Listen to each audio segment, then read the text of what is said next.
Государственная информационная система ЖКХ «Федеральный интернет-портал» активно внедряется сегодня по всей стране. Система позволит в режиме онлайн просматривать лицевой счет, погасить задолженности в сфере коммунальных услуг и следить за изменениями тарифов. Подробнее о системе расскажет Розалия Борисова.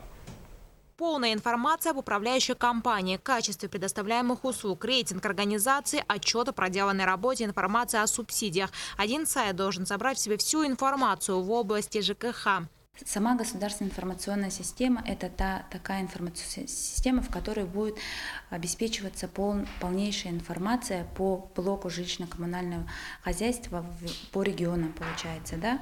То есть любой гражданин, зайдя в эту информационную систему, должен получить, во-первых, полную информацию по своему лицевому счету, в том числе у него есть возможность увидеть себя в разрезе республики. Так? Пока сайт работает в тестовом режиме, полная информация по всем направлениям будет доступна лишь к 1 июля этого года. На сегодняшний день в республике система ГИС ЖКХ внедрена на 75%. Как только сайт будет официально запущен, каждый абонент сможет зарегистрироваться в системе и всегда быть в курсе нововведений, изменений в тарифах и в 2 клика оплатить коммунальные услуги по электронному платежному документу. Если платежный документ не будет размещен на портале ГИС ЖКХ, то у абонентов, получается, потребителей жилищно-коммунальных услуг появляется возможность не оплачивать за жилищно-коммунальные услуги.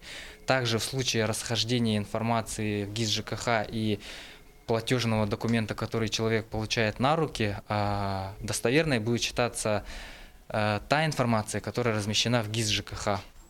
Ресурс станет единственным источником самой точной информации в области ЖКХ. Он объединит в себе не только УК и ТСЖ. В системе окажутся фонд капитального ремонта, муниципальные органы. В онлайн-режиме абонент сможет подавать заявки, голосовать за смену УК, принимать участие в планировании капитального ремонта, просматривать и погасить задолженность по коммунальным услугам. Розалия Борисова, Иван Семенов, НВК Саха, Якутск.